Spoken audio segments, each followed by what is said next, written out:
Nagpahayag ng solidong suporta ang Civil Force Alliance Philippines para sa kandidatura ni Senatorial Candidate Pastor Apollo C. Quiboloy. Para sa grupo, nakikita nila na anilay simbolo ng katatagan mula sa tahasang pang-aapi, paniniil at pagbusal sa karapatan ng maraming Pilipino mula sa kamay ng mga tiwaling politiko. Si Paul Montibon magbabalita. Patuloy ang paglawak ng suportang nakukuha ni Senatorial Candidate Pastor Apollo C. Quiboloy.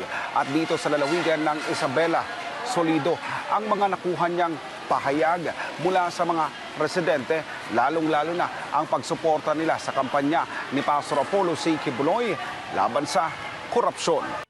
Nagpahayag ng solidong suporta ang Civil Force Alliance Philippines para sa kandidatura ni Senatorial Candidate Pastor Apollo C. Quiboloy. Para sa grupo, nakikita nila na si Pastor Apollo ang simbolo ng katatagan mula sa tahasang pang-aapi, paniniil at pagbusal sa karapatan ng maraming Pilipino mula sa kamay ng mga tiwaling politiko. At dahil sa sinapit ni Pastor Apollo, minsan nang naitanong sa kanyang sarili kung may hustisya pa ba ang gobyernong ito dahil sa kalupitan sa mga mahihina at walang kalaban-labang Pilipino. Isa pa yan sa nakakagalit, kaya ngayon na sila sabi ko, ito bang gobyerno natin, meron pang may hustisya pa ba?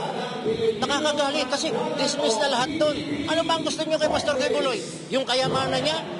Yung KOGC mismo? Nanakawin pa niyo yung yung fire truck doon. Dadapurakin niyo. Asan ang gobyerno dyan?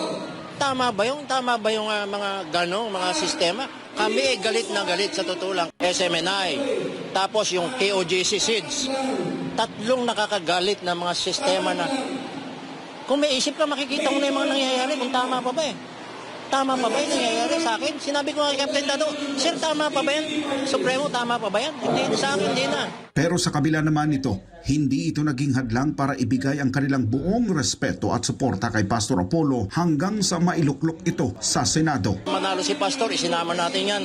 At binitbit na natin lahat. Hindi lang na nag-isang na ako sabihin, bitbitin na natin lahat. Atty. Marcoleta, Atty. Vic Rodriguez, Pastor Quiboloy, din kung sino pa yung susunod. Tirahin na natin straight na kasi wala na tayo ditira. Kasi pag may tinira pa tayo, wala nang matitirang katinuan sa Pilipinas. Puro walang yan. Sa kabilang banda, aminado rin si Armando Alasca ng National Anti-Crime Group of the Philippines na kritikal ang halalan ngayong taon. Para sa kanya, mahalaga ang kanyang boto hindi para sa kanyang sarili, kundi para sa mga anak niya at sa susunod pang henerasyon. Giit nito, hindi niya kakayanin na malugmok sa kahirapan at malagay sa alanganin ang kinabukasan ng mga kabataan kung hindi mababago ang sistemang politikal sa bansa. Isang sentimiento na sumasalamin sa milyon-milyong Pilipino na naghahangad ng totoong pagbabago para sa bansa. Walang ama o magulang na papabayaan ang kaligtasan ng mga anak, lalo na ngayon sa mga susunod na henerasyon. Nakikita natin ngayon na mas lalong lumulobo ang suporta para sa PDP laban, lalong-lalo na sa ating mahal na Pastor Apollo C. Quiboloy. No? Kaya ngayon, kinagagalak namin o masaya kami na dito na dumalo sa rally natin ito. Hindi lang dito, kundi nationwide na naganap na naman ang ganitong pangyayari. Hindi na para sa akin to, matanda na ako eh. 64 na ako. Konti na lang ang hiyakbang ko para sa apo ko. At doon sa iyanak pa ng apo ko para makita naman nila ang matuwid na Pilipinas dito sa ating mga taga-PDP. At sana huwag tayong biguin ng PDP at tayo na ating inaasahan. At kung anong tulong sana na kaya lang naman, ibigay po sa atin ng PDP. At kami po, 10 ng aking pamilya, 10 ng Civil Force Alliance Philippines, ay nakasuporta po sa inyo. Yan po ang number 1.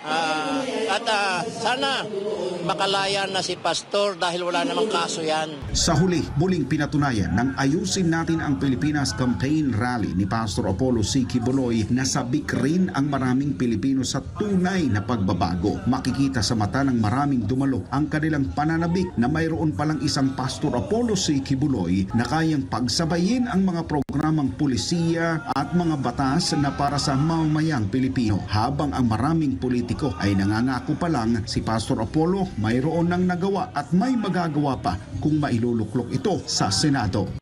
Mula dito sa lalawigan ng Isabela, para sa Diyos at sa Pilipinas kung mahal.